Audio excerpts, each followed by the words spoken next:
Hello everyone, welcome back to my channel with love Anjali. তোমরা কেমন আছো?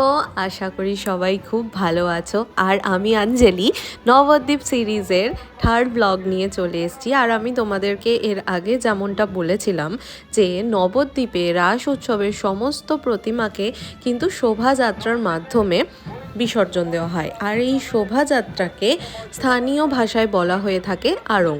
আর তোমাদেরকে এই আড়ং কী জিনিস সেটাও দেখাবো বলেছিলাম। তাই সকাল সকাল আমরা বেরিয়ে পড়েছি রাস্তায়। এই যে দেখতেই পাচ্ছ যে প্রস্তুতি শুরু হয়ে গেছে, বিভিন্ন রকমের বাজনা নিয়ে লোকজন বেরিয়ে পড়েছে। আর তার সাথে এই শোভাযাত্রার মধ্যে ঠাকুরগুলো একদম থাকে আর কি একটু পিছনের দিকে, আর মাঝে এই সমস্ত বাজনাদাররা পরপর লাইন দিয়ে নিজেদের যে বাজনা তার প্রদর্শন করতে করতে এগোতে থাকে। আর তার সাথে তো কিছু কিছু জায়গাতে মানে এক একটা ধরো ক্লাবের এক এক রকম প্রস্তুতি থাকে। এই যে যেমন দেখতে পাচ্ছ এনারা এখানে একটা ডান্স পারফরমেন্স রেডি করেছে, তো সেই রকমই আর কি। তো সকাল সকাল একদম বেরিয়ে পড়েছি প্রস্তুতি দেখাতে। আর তার সাথে আরও কিছু জিনিসও তোমাদেরকে দেখাবো। সেটা হচ্ছে যে আজকে ইচ্ছে আছে একটুখানি বাইরে ব্রেকফাস্ট করার, কারণ আমরা ব্রেকফাস্ট না করেই বেরিয়েছি।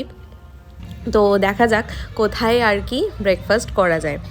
ইচ্ছা আছে কোনো একটা আইকনিক প্লেসেই আর কি যাব, যেটা বেশ অনেক দিনের পুরনো। এইখানে দেখো সবাই কীরকম মা কালী সেজে নাচ করছে, কি সুন্দর লাগছে না দেখতে। আর এনাদের এনার্জিটা একবার দেখো, শুধু এই সময়তে সবার মধ্যে এই উৎসব যেন অন্য মাত্রায় এনার্জি এনে দেয়। আর ওই যে পিছনে আসছে ঠাকুর, আর কিছু কিছু ঠাকুর এখনও এরকম প্যান্ডেলে আছে, হয়তো কালকে কার্নিভ্যালেও বেরোবে সেই জন্য। আর এইখানে এই যে দেখছো এটা হচ্ছে বিক্রি হচ্ছে ঘোল। এটা আমি প্রথমবার আর কি ট্রাই করব। এর আগে এতবার আসা হয়েছে কিন্তু কখনো ট্রাই করা হয়নি। যেরকম লস্যি হয় সেই রকমই আর কি, রাজ যা বললো, কিন্তু একটুখানি মিষ্টি। তো দেখো একবার খেয়ে কীরকম লাগে, আমার মুখের এক্সপ্রেশনটা দেখেই তোমরা বুঝতে পারবে।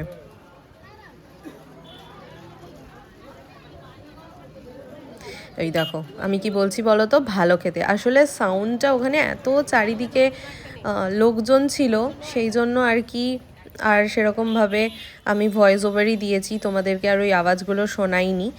আর এই দেখো যে যেমনটা বলছিলাম, আর এটা হচ্ছে, তোমরা তো একে চেনেই, ও হচ্ছে সৌম্য, আমার ছোট একটা দেওর, এর আগের ব্লগে দেখেছো।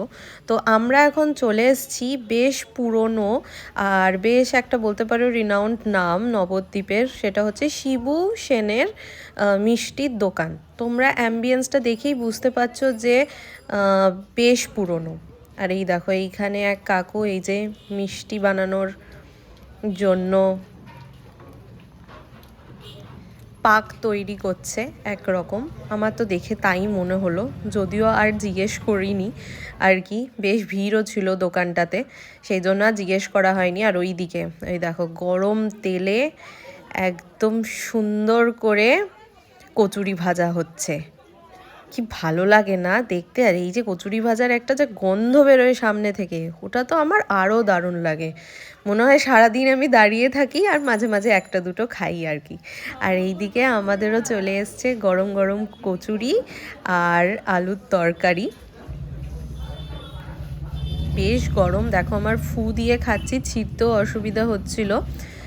আলুর তরকারি না, সরি ছোলার ডাল ছিল, হ্যাঁ ছোলার ডাল ছিল।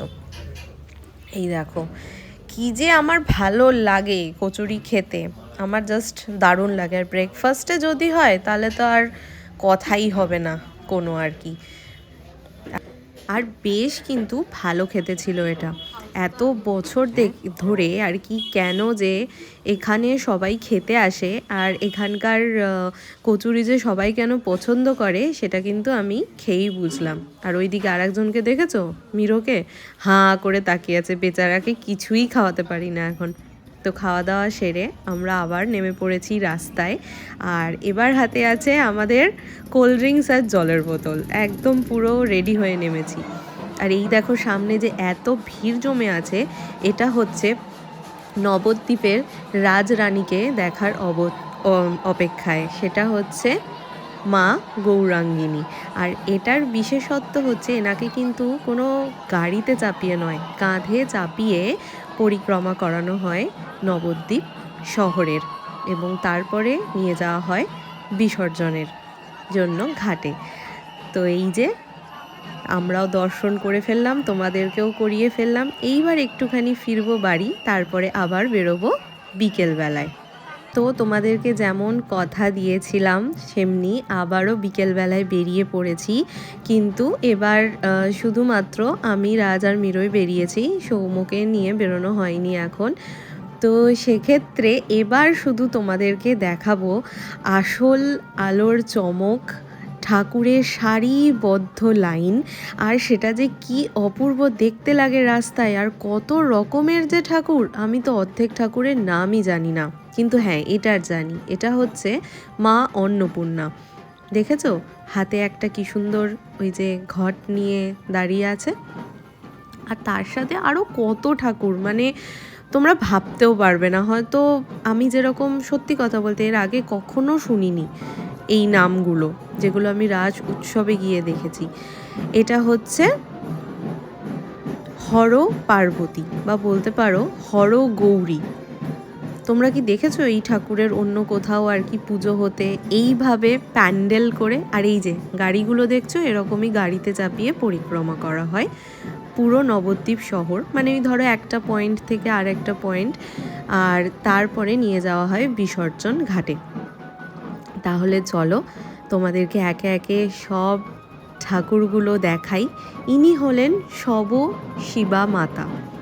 এই ঠাকুরের কাছে কিন্তু দুটো শিব ঠাকুর থাকে, একটা দেখো নিচে আর একটা ওপরে।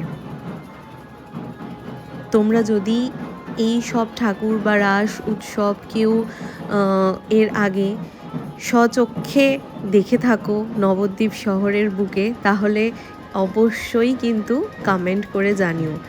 আর আমার এই ভিডিওটা কেমন লাগছে সেটাও কিন্তু কমেন্ট করে জানিও। চলো তাহলে আর বেশি কথা বলবো না, তোমাদেরকে একে একে ঘুরে ঘুরে সমস্তটা দেখাই যে কি অপূর্ব দেখতে লাগে। আর সারিবদ্ধভাবে লাইন দিয়ে থাকে একদম ঠাকুরগুলো, আর সেই যে মানুষের উন্মাদনা, মানুষের আনন্দ, সেটা যেন সবার চোখে মুখে টের পাবে তোমরা। ওই যে দেখতে পাচ্ছ পরপর লাইন দিয়ে দাঁড়িয়ে আছে, কি উঁচু উঁচু বিশাল বিশাল, প্রায় 2-3 তলা বাড়ির সমান এক একটা ঠাকুর হয়। ওই দেখো সবাই নাচ করছে, সবার আনন্দ, কি যে ভালো লাগে দেখতে, যে কি বলবো, এক আলাদাই উন্মাদনা। তাহলে চলো দেখা যাক।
তো আজকে এই পর্যন্তই। এবার আমরা ধরেছি বাড়ি ফেরার রাস্তা, কারণ সাথে আছে মিরো। আর মিরোকে নিয়ে আমরা যতটা পেরেছি ভিড় ঠেলে আর কি তোমাদেরকে রাস উৎসবের আরঙ্কি জিনিস দেখানোর চেষ্টা করেছি। তো আমার এই ব্লগ কেমন লাগলো অবশ্যই কমেন্ট করে তোমরা কিন্তু জানিও। আর আমার চ্যানেল উইথ লাভ অঞ্জলিকে লাইক, শেয়ার অ্যান্ড সাবস্ক্রাইব। আর নবদ্বীপের এই রাস উৎসবের কিন্তু আরও একটা লাস্ট এপিসোড আসতে চলেছে, যেখানে এটা তো গেল আড়ং, আর একদিন কার্নিভাল হয়, কার্নিভাল উৎসবও হয়। সেটাও কি জিনিস, সেটাও কি রকম, সেটাও অবশ্যই তোমাদেরকে শেয়ার করব, দেখাবো। Till then take care, tata.